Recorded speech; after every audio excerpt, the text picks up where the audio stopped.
কথা বলার কারণে নবীজিকে মদিনাতে যেতে হয় মক্কা ছেড়ে। আমি হক কথা বলবো, ইসলামকে যারা খেলা করছে, বিদাতি কাজ যারা দুনিয়ার মধ্যে চালাচ্ছে, তাদের বিরুদ্ধে কথা বলবো। এর জন্য যদি আমাকে নিজের এলাকা ছেড়ে ভ্রমণ করতে হয় করব।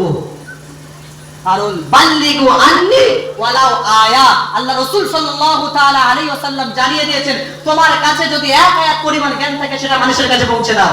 আর আজ বক্তারা বললে দোষ, আজ বক্তারা মা বোনদের পর্দার বিষয় বললে দোষ।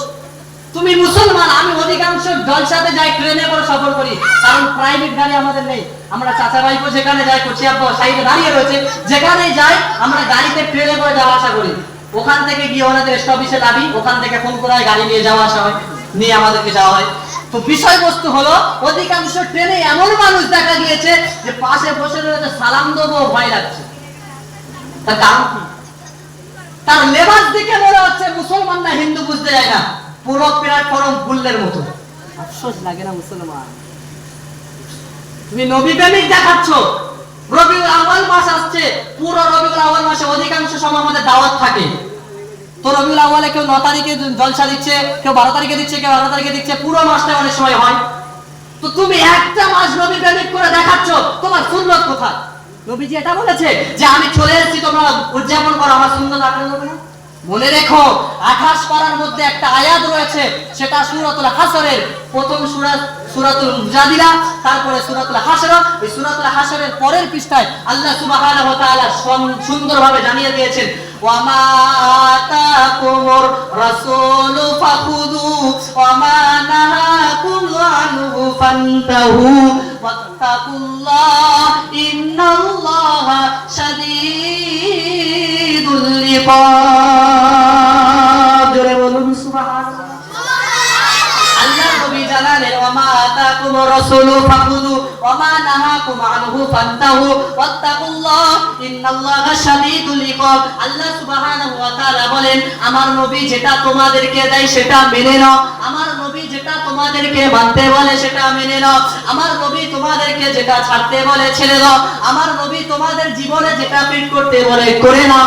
আজ মুসলমানের ছানা হিন্দি স্লোগান দিচ্ছে, আমি নবীর দিবানা, নামাজ পড়তে যাব না, আমি নবীর দিবানা, ফ্রি ফায়ার খেলা ছাড়বো না, আমি নবীর দিবানা, দাড়ি রাখতে পারবো না, আমি নবীর দিবানা, মাল খাওয়া ছাড়বো না, আমি নবীর দিবানা, সিগারেট খাওয়া ছাড়বো না, আমি নবীর দিবানা, অপরের আল ছিটে নিজের জমি বাড়াতে দ্বিধাবোধ করবো না। আর মুসলমানের নারীরা স্লোগান দিচ্ছে, আমরা নবীর দিবানি, নামাজ পড়তে পারবো না, আমরা নবীর দিবানি, পর্দা করে চলবো না, আমরা নবীর দিবানি, নবীর সুন্নত মানবো না, আমরা নবীর দিবানি। অধিকাংশ সময় এমন হয়ে থাকে, ঘাটের মধ্যে মহিলারা গোসল করে, ওটা করা ছাড়বুনি, কথা বললে ঘাটের মধ্যে গোসল হয় না। আমাদের ওখানকার কথা বলছি, আমি বলি আমাকে জমাই তোলেন, মহিলারা উল্টো পাল্টা ভাবে পুরো ছেলেদের সে ঘাটের মধ্যে সরা হচ্ছে, ওই ঘাটে মহিলারাও গোসল করছে, লজ্জা লাগে না তোমার? তুমি নিজের সতীত্বকে হেফাজত করতে পারছো না। 4টে আমল তোমাদের বলেছি, তার মধ্যে একটা বলে আমি লম্বা অনেক হয়ে গিয়েছে। সেটা কি? প্রথমত বলেছি মহিলারা 4টে কাজ করবে। पहला काम ये है যে पहला नमाज पढ़ो, ठीक है? पहला काम क्या है? नमाज पढ़ो। उसके बाद क्या है? उसके बाद अल्लाह सुब्हानाहु वा ताआला বলছেন নবীর মারফতে, যদি কোনো মহিলা 3টে কাজ, একটা তো নামাজ, দ্বিতীয়ত হচ্ছে কোন মহিলা রমজান মাসে 30টি রোজা রাখতে পারে। আমাদের ছেলেদের ছাড় নেই গো বাবা, মহিলাদের ছাড় আছে। রমজান মাসে মহিলাদের অনেক রকমের রোগ হয়, যেটা পুরুষদের হয় না। অধিকাংশ রোগ মহিলাদের গোপন রোগ থাকে, সেই গোপন রোগ হওয়ার কারণে তাদের নামাজও মাফ, কাজা করতে হবে না, রোজাও মাফ। রোজা কাজা করলে ভালো, কিন্তু কাজা করলে হবে, না করলেও হবে। সেই গোপন কিছু রোগ রয়েছে, সেটা পুরুষদের না। পুরুষরা সব করবে, নামাজ পড়বে, রোজা রাখবে, সব যাকাত করবে, সব করবে, তারপরে দাড়ি পাল্লায় মাপা হবে মিজানে।